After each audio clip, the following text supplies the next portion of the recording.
Hello and welcome back to Linux Academy. This video is all about tuples and sets. A tuple consists of a number of values separated by commas. They are similar to lists, but the important difference being a tuple cannot be modified. You cannot change, append, or delete a value in a tuple. Because of this restriction, they are much faster to iterate over or search through. Let's create an empty tuple called constant values. When creating a tuple with only one value, you have to use a comma after the value. For example, constant value equals 39, comma. Using the type function, we can confirm this variable is indeed a tuple. If we did not use a comma when creating a single value tuple, then Python will consider that not a tuple. Let's create a new tuple.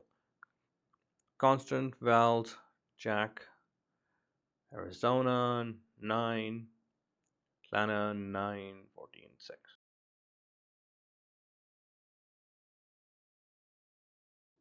The len function will show you how many values are there in a tuple. You can also count the number of times a value shows up in a tuple by using the count function. The index function is going to tell you which position your value shows up in a tuple. And you can search for a value in the tuple using the in function. And you can iterate over tuples just like lists.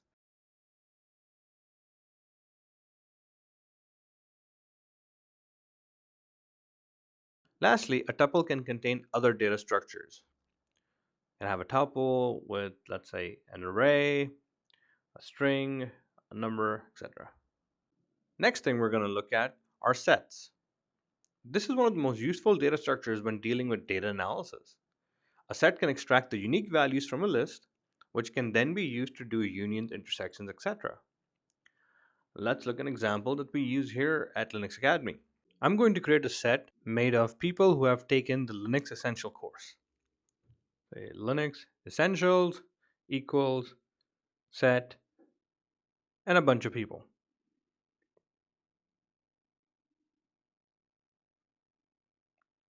Next, a set of people who have taken the LPIC Level 1 course. Now, if I wanted to find out the people who have taken both the courses, I could use the ampersand, say both courses equals Linux Essentials and LPIC Level 1. Print them out. James, Marge, and Kevin have taken both courses. Now let's find the people who watched the LPIC Level 1 but skipped watching the Linux Essential course. Need to watch Linux Essential is LPIC Level 1 minus Linux Essential. Print, need to watch Linux Essentials. So Lewis and Nancy did not watch the Linux Essential course. They just jumped right ahead to LPIC Level 1. And we can do it the other way around. People who have watched the Linux Essential course but have not yet watched the LPIC Level 1 course. That's it for this course. That's it for this video. Mark it complete and move to the next.